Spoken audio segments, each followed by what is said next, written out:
որակը կառավարվում է մի կետից։ Գինը կարող է դնել մեր տղեկի մահը զորամասում։ Ցավում եմ դեպքի առնչությամբ,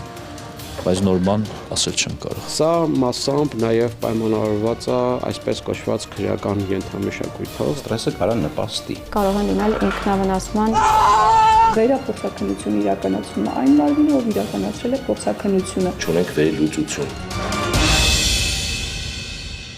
Դեկտեմբերի 12-ին Պաշտպանության նախարարությունը հայտնեց, որ հայտնաբերվել է զինծառայող Սմբատ Կիրակոսյանի դին հրազենային վնասվածքով։ Միայն 3 օր անց հայտարարվեց, որ մեկ անձի նկատմամբ հարուցվել է հանրային քրեական հետապնդում զինծառայողին անզգուշությամբ ինքնասպանության հասցնելու հոդվածով։ Ըստ ձեզ, ո՞րն էր քննչական կոմիտեի երրորդյա լռության պատճառը։ Դեպքի հանգամանքի մասին հրատապ չհաղորդելը կարող է վկայել մի քանի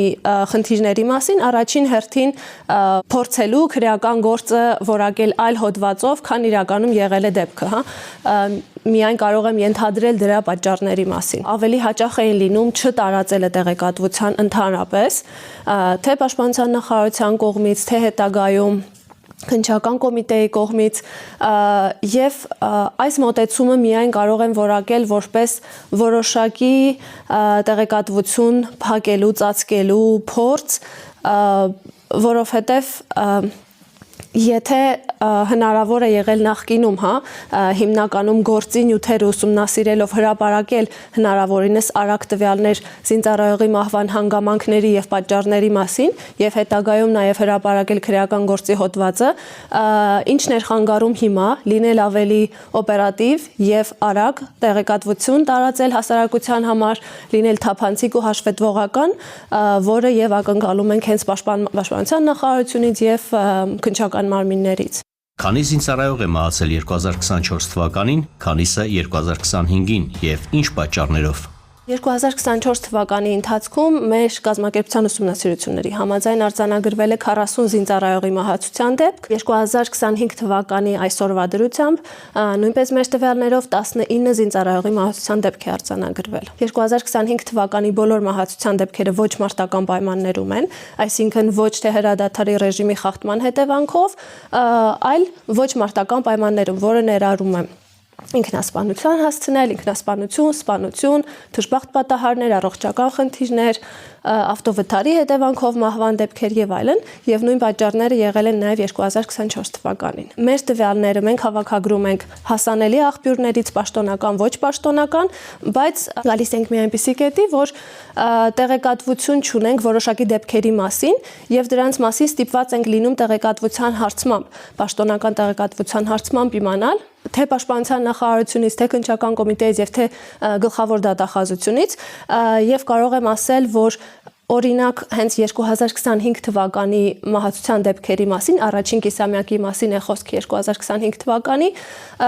Պաշտպանության նախարարությունը տարածել էր 5 դեպքի մասին տեղեկատվություն, այն դեպքում, երբ արձանագրված դեպքերը 15-ն էին։ Ինքնասպանություն որակված դեպքերի հետ կապված զինվորների հարազատների դժգոհությունները օբյեկտիվ են, թե սուբյեկտիվ։ Մտահոգությունները տեղին են, որովհետև շատ դեպքերում գործի հանգամանքներ ուսումնասիրելով պարզ է դառնում, որ հնարավոր չէր, օրինակ մի քանի տարի առաջվա դեպք եմ հիշում, որ 3 կրակոցով սպանության դեպքը որակվել էր ի սկզբանե որպես ինքնասպանություն, որը իհարկե աբսուրդի ժանրից է։ Եթե նախկինում կասկած էր առաջանում զինծառայողների ծնողների մոտ, թե արդյոք իրենց երեխաները ինքնասպանություն են գործել, հիմա որոշ ծնողների մոտ այդ կասկածը չի առաջանում, որովհետև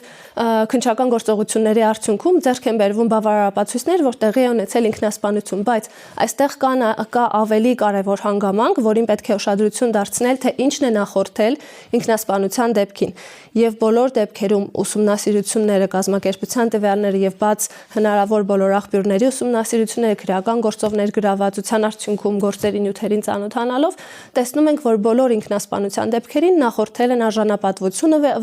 նվաստացնող վատ վերաբերմունք զինծառայողների նկատմամբ, ոչ կանոնադրային հարաբերություններ, միջանձնային հարաբերությունների խնդիրներ, որը ավելի մեծ մտահոգություն է առաջացնում, որովհետև այստեղից պիտի սկսի հենց զինծառայողի արժանապատվության եւ իրավունքների պաշտպանությունը հենց զինված ուժերից, իսկ եթե դրանք խախտվում են այդտեղ, բնականաբար դրանք հանգեցնելու են թե ինքնախեղման, թե ինքնավնասման եւ հետագայում իհարկե նաեւ ինքնասպանության դեպքերի։ որ կառույցի աշխատանքի թերացման հետևանք են առողջական խնդիրների պատճառով զինծառայողների մահվան դեպքերը։ Խնդիրը սկսվում է հենց նախազորագոչային տարիքից, այսինքն հետազոտությունները որպես նախազորագոչային տարիքի անց իրականացվում են թերի, հետագայում նույն անձինքներ կանում են զորագոչային անձնաժողովներ, մենք նաև ուսումնասիրում ենք հենց զորագոչի շրջանակներում անձանց իրավունքների պաշտպանության վիճակը եւ տեսնում ենք, որ շատ բարձի թողի վիճակ է, որովհետեւ շատ խնդիրներ մնում են, շատ առողջական խնդիրներ մնում են չուսումնասիրված, բժշկական հետազոտությունները կատարվում են թերի, եթե չի իրականացվել պատշաճ հետազոտություն եւ անձը զորագոչվում է զինվորական ծառայության ունենալով առողջական խնդիրներ, ակնհայտ է, որ այդ խնդիրները շատ ավելի բարդ պայմաններում, զինվորական ծառայության ծանրաբեռնված պայմաններում պետք է սրվեն եւ շատ հավանական է, որ հանգեցնեն մահվան։ Զորագոչային բժշկական հանձնաժողովները եւ զինծառայության ընթացքում բժշկական հոսպիտալները ունեն առաջնային պատասխանատվություն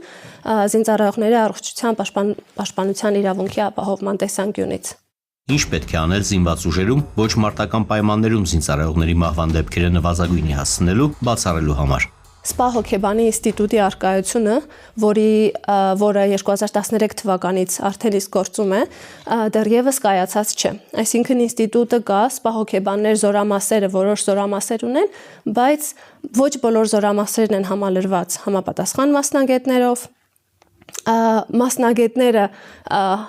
չունեն համապատասխան հնարավոր է չունեն համապատասխան որակավորում կամ եթե նույնիսկ ունեն զինծառայողների հետ աշխատանքները տարվում է թերի։ Այսինքն պետք է առաջին հերթին համալրել զորամասերը, բոլոր զորամասերը սպա հոգեբաններով, աշխատել նրանց հետ,